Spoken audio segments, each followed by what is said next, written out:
Hello everyone, and thank you all for joining us today for Inside the Mind of today's candidate webcast. My name is Rochelle Dorotheu and I am the Marketing Specialist for LinkedIn Talent Solutions based in Sydney, Australia, and I will be your host for today's webcast. Before we get started, I have a few housekeeping items for you. So you are all muted by default, so if you have any questions throughout the webcast, please submit them via the Q&A box on the bottom right-hand side of your screen. Audio will be heard through your computer speakers, and over the coming days, we will be sending out the recording and deck from today's webcast, so keep an eye out for that. And last but not least, we will finish off the session with live Q&A. So please submit these questions in the Q&A box also. So on the line with me today are our two fantastic speakers, Lucas and Celine. Hi Lucas, hi Celine, thanks for joining us today. Do you mind introducing yourselves to our audience and then getting us started? Hi Rochelle, yeah, absolutely. So my name is Celine Pittaway. I'm a Customer Success Manager at LinkedIn. I'm based in Sydney. And I work with mid-market corporate companies across Australia and New Zealand. Thanks, Rochelle. Hi, everyone. Lucas Ovcharik here. I'm Customer Success Manager working with large enterprises in the corporate space. I'm based in Melbourne. Great to be here. Really excited to talk about all things insights and candidates.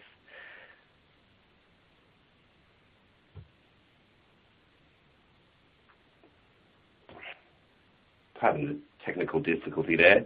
So today's webcast, Inside the Mind of Today's Candidates, is based on insights uncovered by LinkedIn's annual survey taken by about 500 Aussies and 400 Kiwis. The key questions we asked survey respondents were, from the perspective of a candidate, how do you want to be approached? What do you want to hear? What are the ways you want to learn about an organisation? And what motivates you to consider switching jobs? We conduct this on an annual basis, so you might be familiar with previous publication named Talent Trends.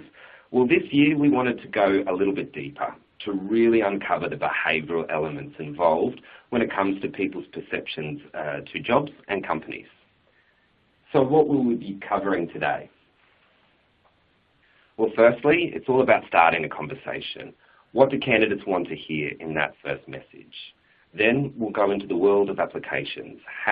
What do candidates want to hear in order to be switched from passive into active applicants? Then it's all about the interview process. How do you nail that interview process, keeping the candidate front of mind? To then closing the deal. So you've invested all this time and effort into attracting, engaging and managing candidates. How can you be sure that you're going to get a yes at offer stage? And then, of course, we'll finish off with a summary and key takeaways. And we've got, of course, the Q&A session at the very end as well. So, over to you. Starting a conversation. What do candidates want to hear? Thank you, Lucas. Okay, so let's begin with starting a conversation with candidates across Australia and New Zealand. So, we're not all the same as our global counterparts. So today is all about understanding your market and using the data to really get a competitive advantage with recruitment across Australia and New Zealand. Okay. Career FOMO, or fear of missing out, is a real thing.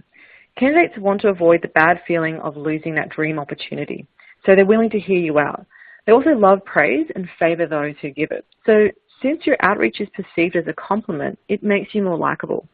And luckily for recruiters, 90% of candidates globally express that they're interested in hearing about new opportunities. In Southeast Asia, that number is even higher, with 94% in Malaysia and actually 95% for Singapore and Indonesia. With 89% of candidates for Australia and 84% for New Zealand, our region is still very interested, but you may need to work a little bit harder to grab the attention of the Kiwi.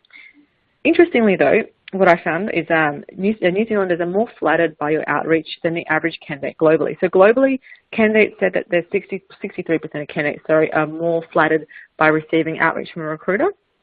In New Zealand, that's 67%, and in Australia, that's 73%. So it may take a little bit more effort, but it's very much recognised and appreciated.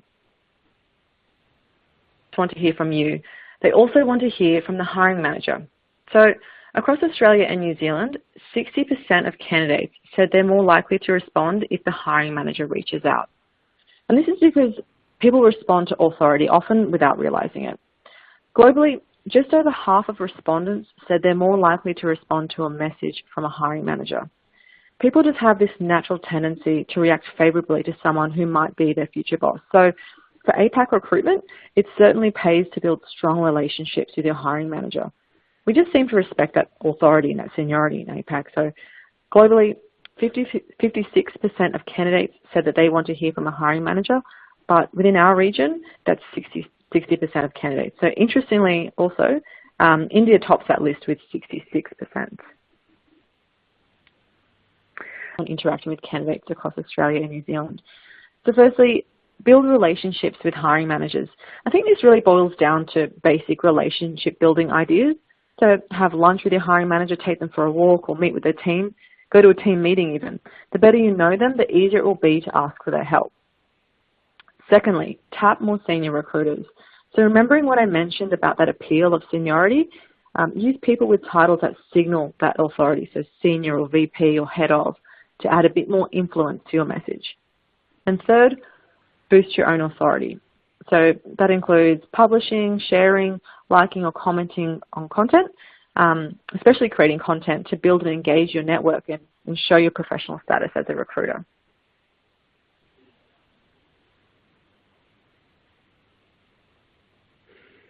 You know that people want to hear from you, but what do they want to hear? Candidates want a lot of information in that first message, and as it turns out, Aussies and Kiwis are almost identical with what they want to hear. Job and salary details top the list of what candidates want to know, and many also expect company information too. So use this ranking to help to gut check and prioritize the content of your messages, but at the same time ask yourself, how will this display on a smartphone? Does the person receiving it need to scroll to read everything? Is it easy for them to read, and do I sound authentic? Want to hear from us, and we know what they want to hear, but how do we really nail that first message? So here are 6 science-backed tricks to help improve your candidate messaging. Firstly, don't give them everything. Hold back a few enticing little bits of information to add intrigue. For example, summarize the role in the company, but maybe don't mention too much about the salary. So when there's that gap in what we know and what we want to know, we just naturally feel compelled to find that missing information. It's almost like this mental itch that we want to scratch. Secondly, make it about them. Address them directly with you sentences. For example, you have the customer success experience to lead our team rather than I have a customer success job based in Sydney.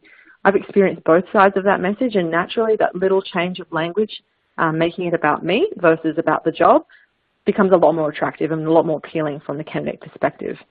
We pay closer attention to messages with personal impact. Even though half of candidates say they want to know how they'll fit, everyone will be a little bit more attuned when the role is presented in relation to them.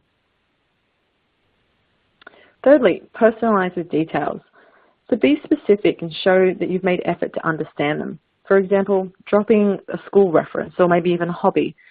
I once even saw a message from a recruiter, probably the best one that I've ever received.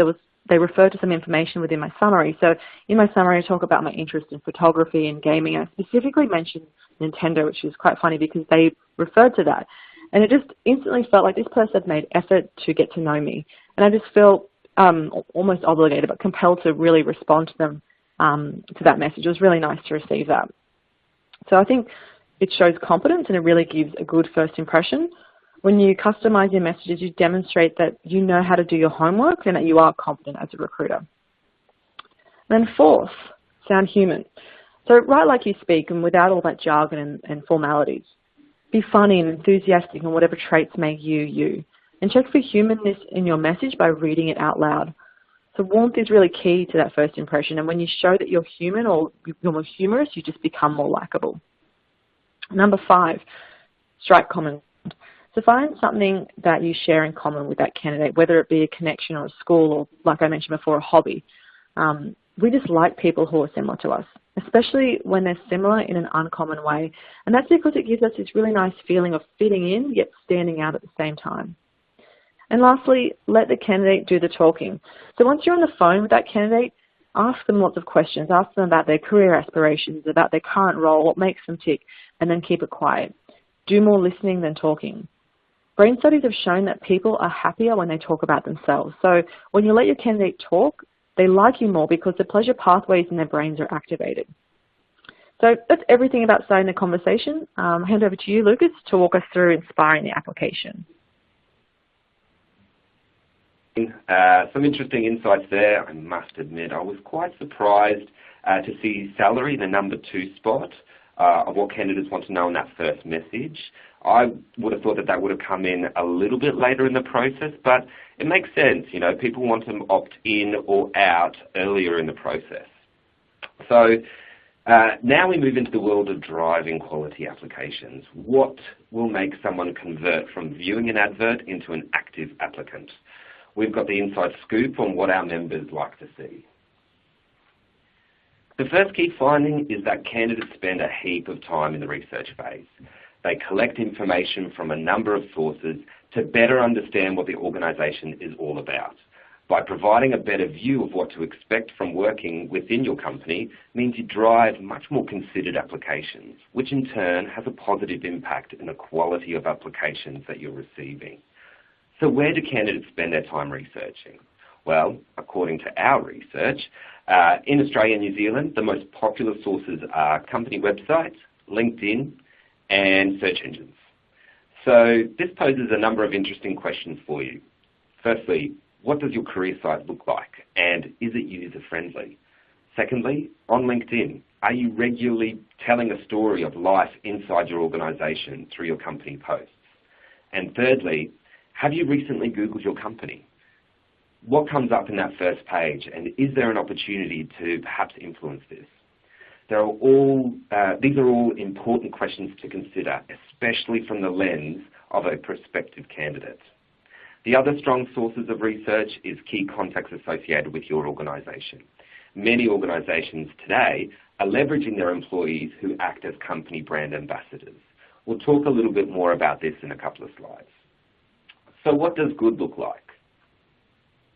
Well, when it comes to your website, there are 4 things you can do to attract more applicants. Firstly, upgrade images, layout and copy to make it easier on the eye, and be sure to keep your culture front of mind.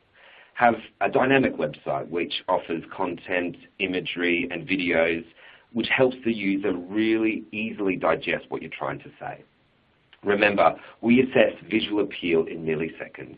The way that your career site is laid out is essentially judged immediately by prospective candidates. Secondly, offer resources and tips to help candidates throughout your process. Some great examples of companies doing this well is Google's How We Hire. It's a transparent and detailed look into its process.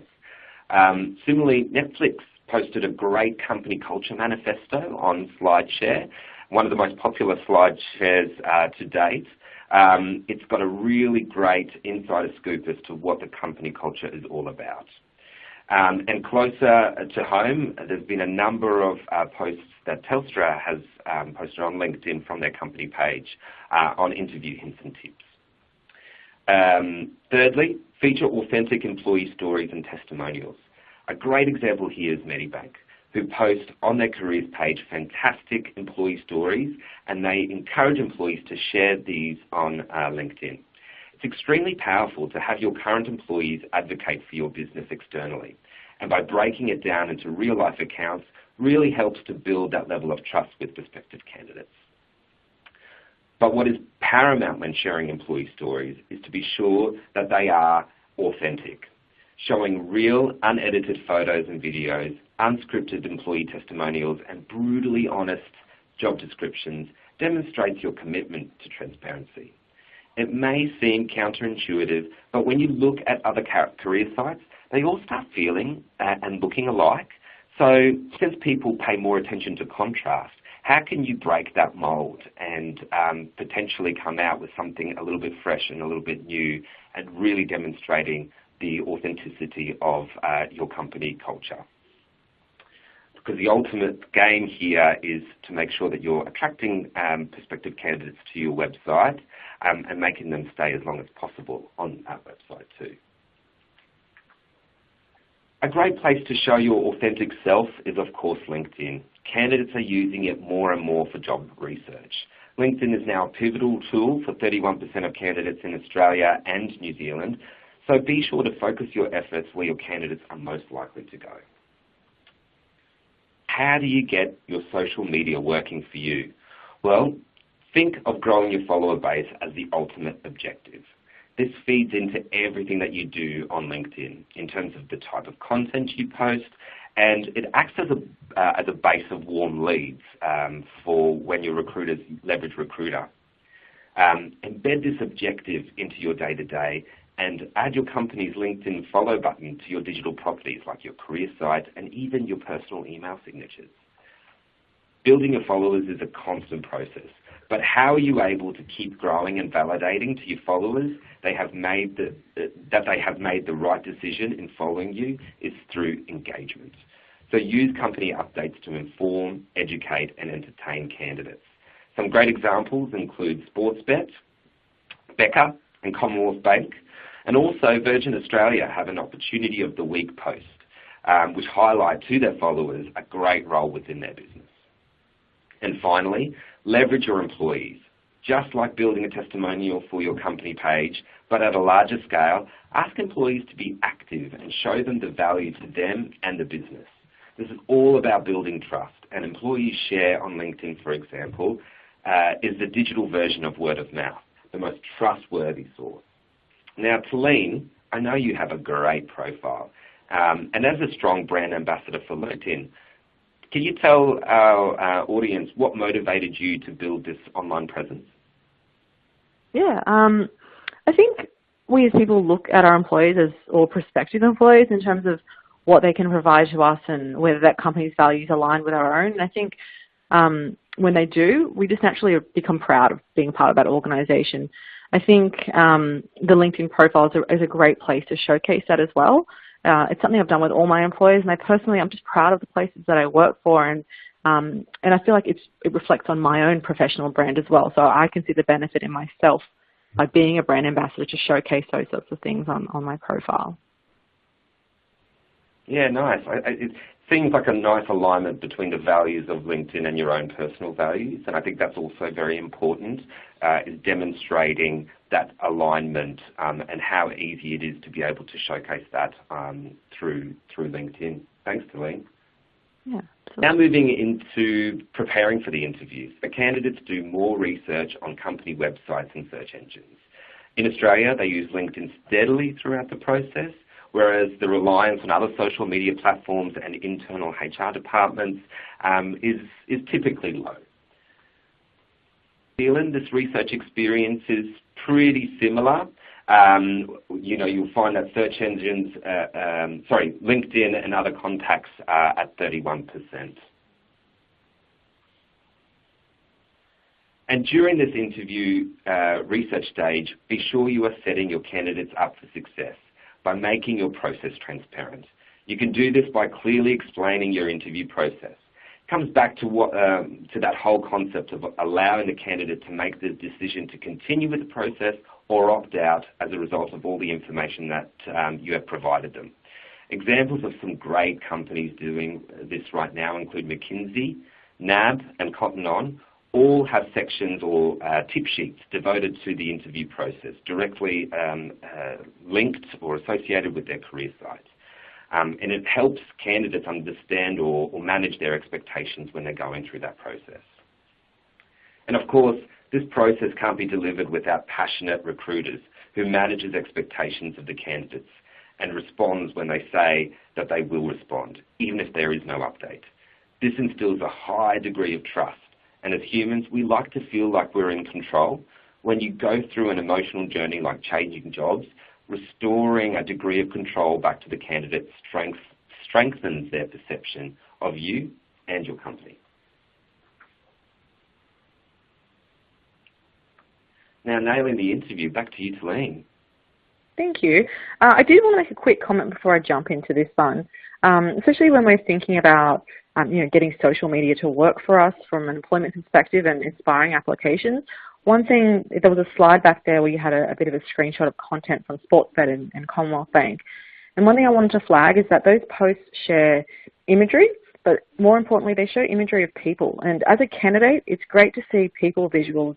It's a lot easier to picture ourselves in organizations when those organizations can be so, when they can be humanized by people and images. So yeah, going back to the presentation. Okay, so you've sent the message, you've attracted the superstar candidate to apply, and now it's about nailing that interview experience. Experience to be brief. So the average candidate experiences 1 to 2 months from application to hire, 3 rounds of interviews, and 89% say that they're satisfied with that process and that length.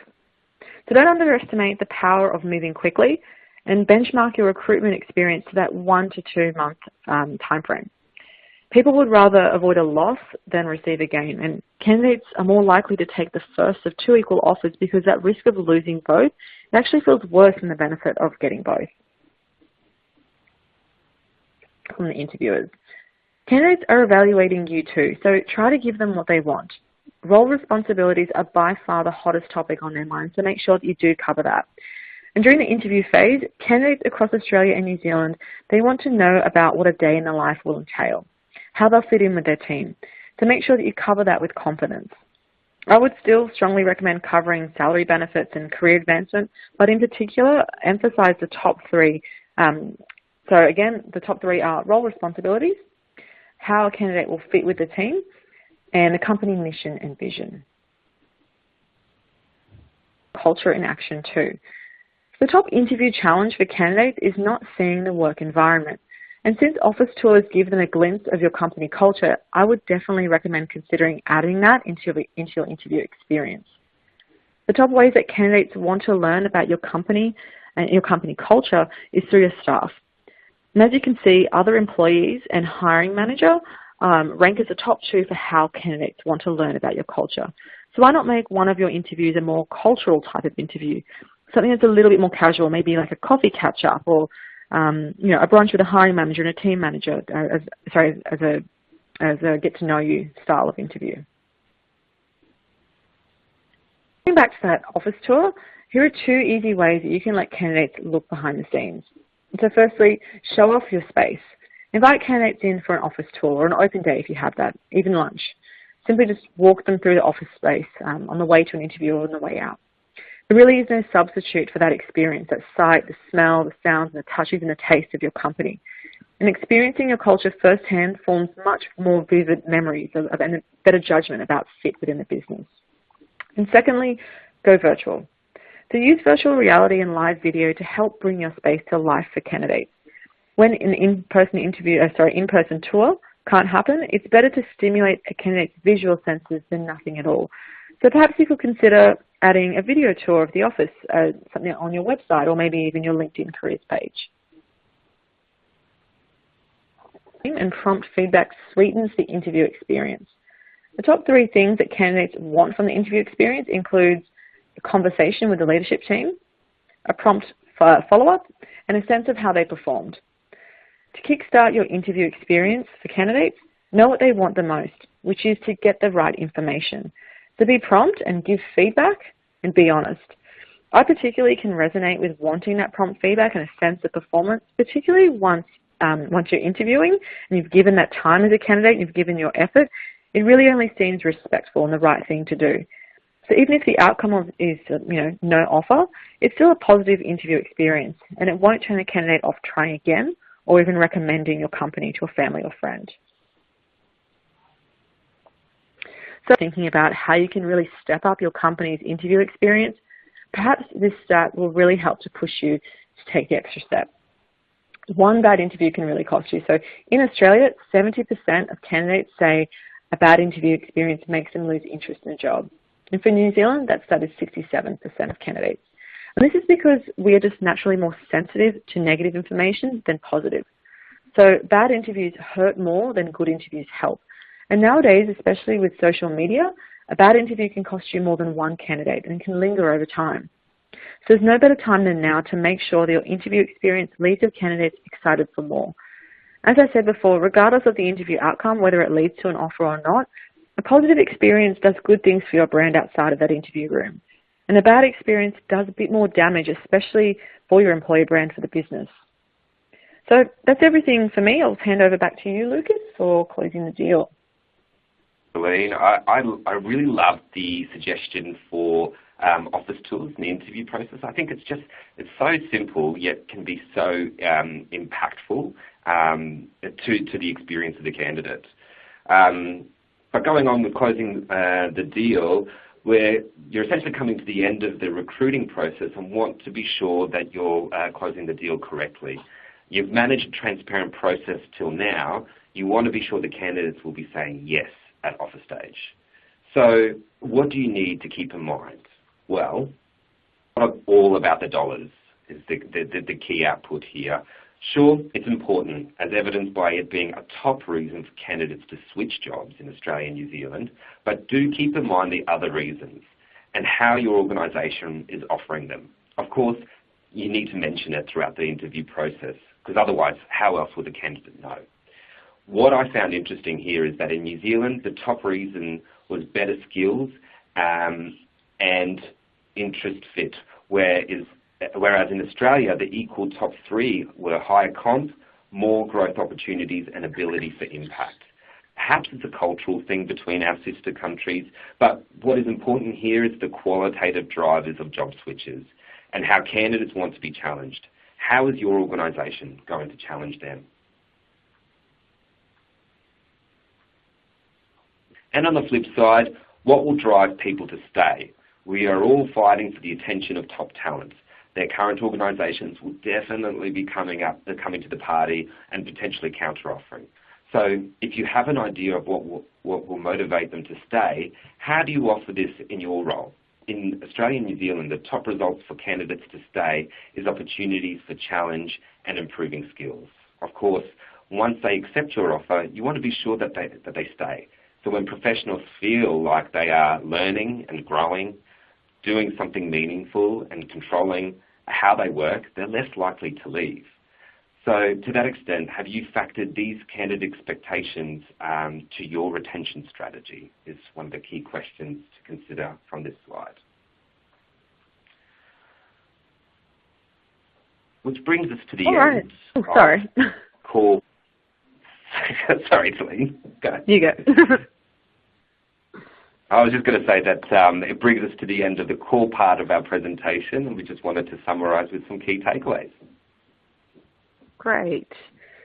All right, so first key takeaway from my end, plan an outreach strategy prior to contacting your candidates.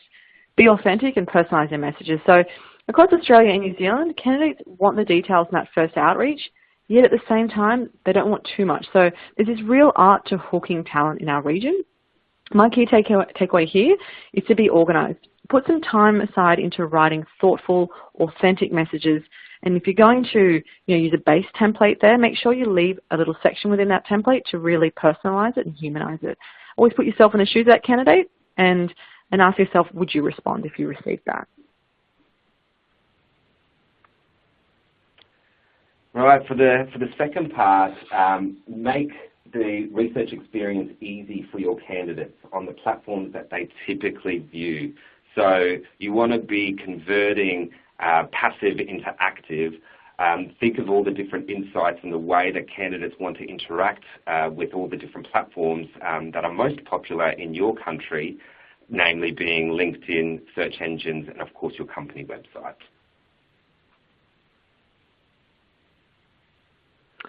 Thirdly, incorporate cultural insight into the interview experience. Involve the hiring manager and or team members where you can. So something I spoke about earlier was the importance of getting an understanding of the company culture during that interview experience. And I think adding a more casual get-to-know-you style of interview is a really nice way to give a candidate a taste of your company's culture. I personally have experienced that from a team member perspective, and I'd highly recommend that. And finally, it's not all about the dollars. Yes, It is important, absolutely, but think of all the other qualitative elements that will drive the decision-making of candidates to either stay or leave, and be sure that you're incorporating that into your recruitment process so that you're going to get a higher success rate when it comes to offer stage and your candidates saying yes. So, thanks everyone. It's been great for the presentation, to deliver this presentation part of this session. Back over to you, Rochelle, to lead the Q&A.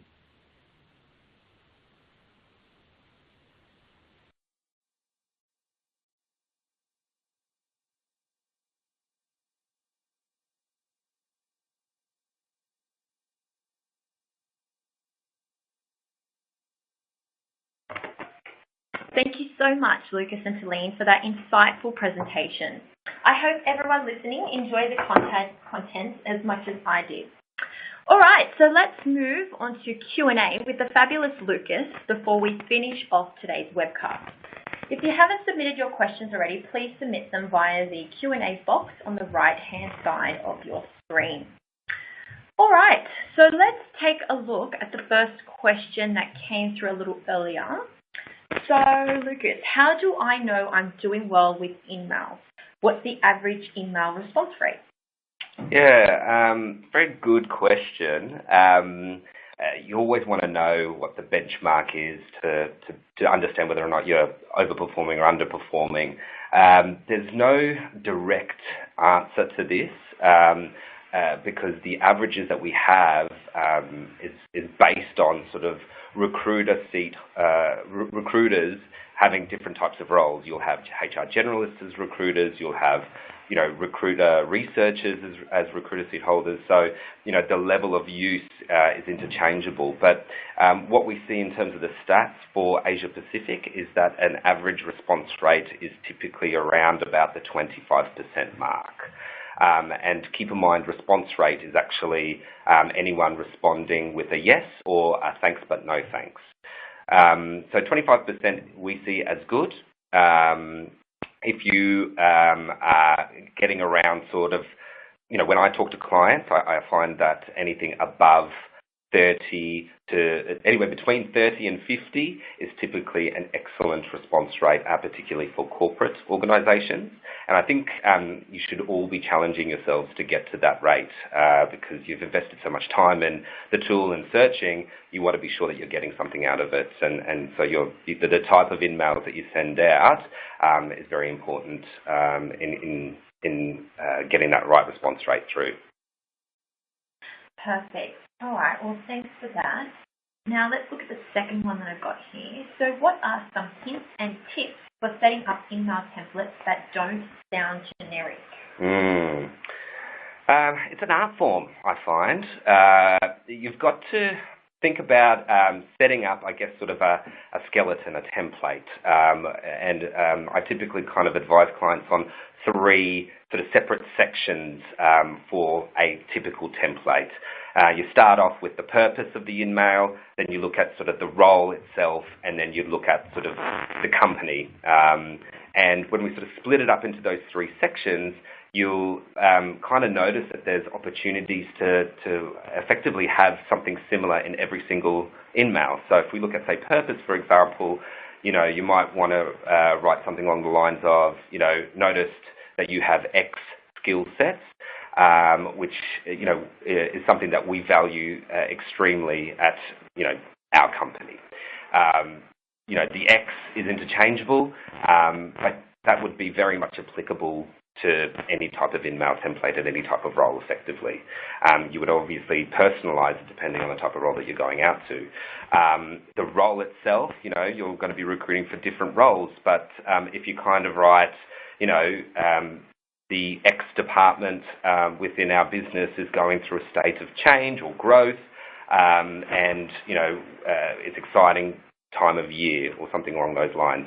Again, the X is something that is interchangeable. You're sort of moving the different names of the departments, and you can always add extra sentences as well.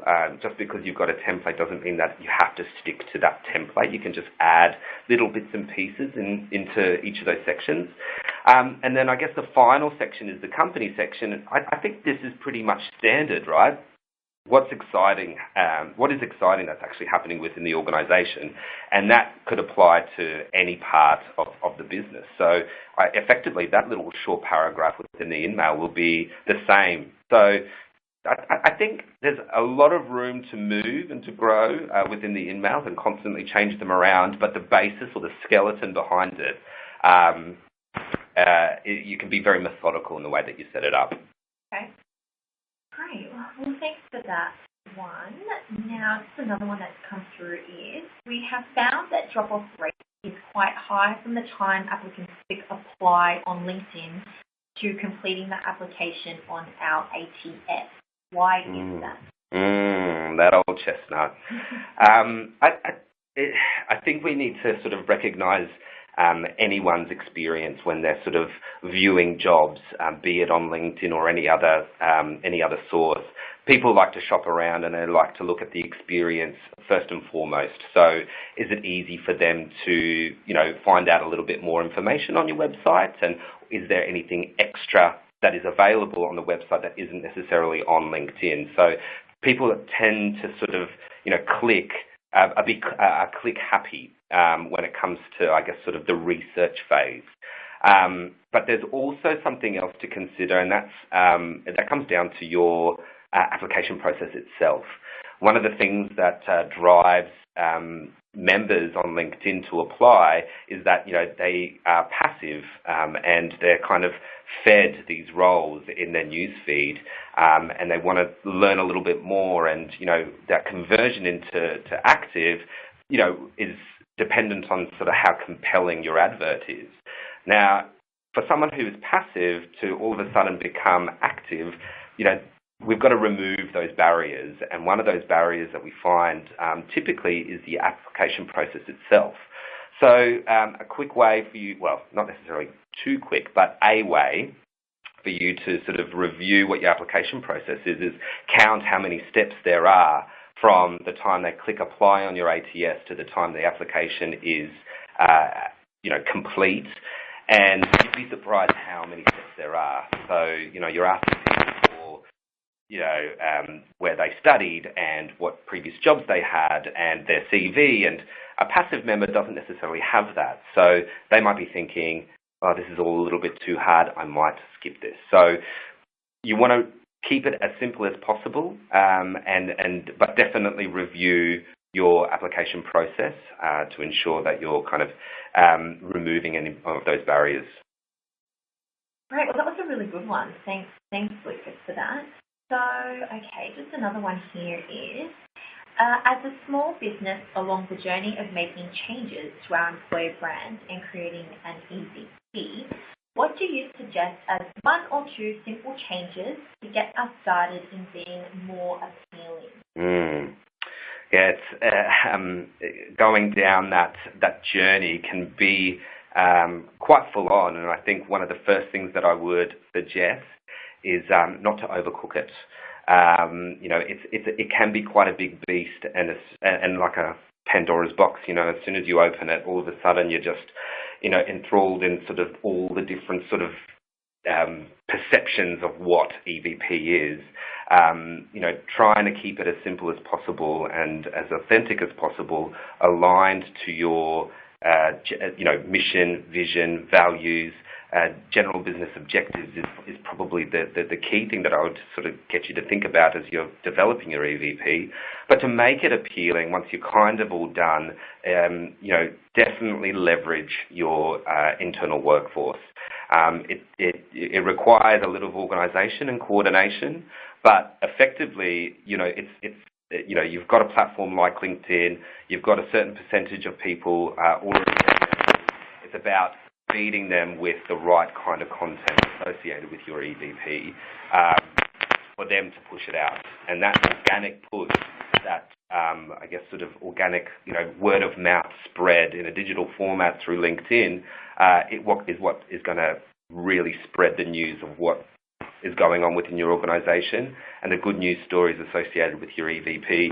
And, it can be as simple as Talene mentioned earlier on. It's pictures, it's associations with, key themes that are going on within, day-to-day life, posts to that matter can be really, really impactful. So in summary, don't overcook it, but definitely leverage your employees to spread the news.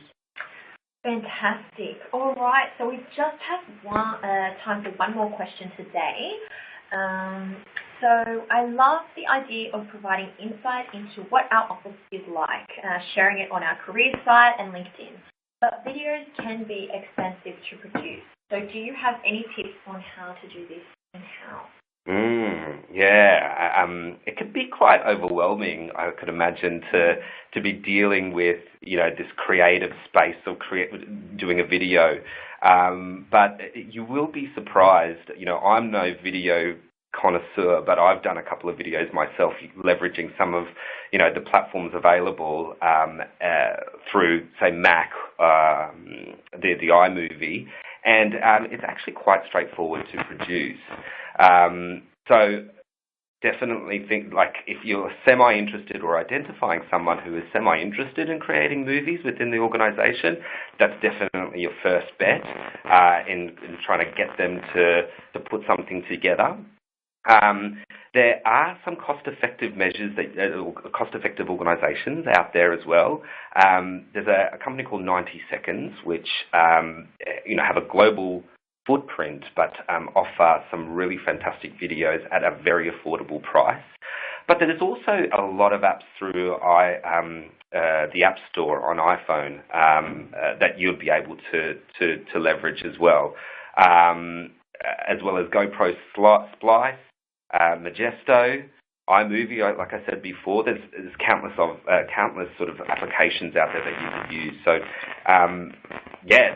go hunting, see what kind of fits best. Some of the subscriptions, if you're doing it yourself, aren't necessarily too expensive either. But you'd be surprised. The technology associated with these videos are actually quite excellent. So, do it yourself. All right. Well, that's all we have time for today. Thank you so much once again for joining us, everyone, and thank you, Lucas and Talene, for sharing such interesting insights with us today. So just a reminder to everyone that the recording and the deck from today's session will be sent out over the coming days, so please do keep an eye out for that. So thank you once again, and we look forward to welcoming you to another webcast soon. Thank you. Bye.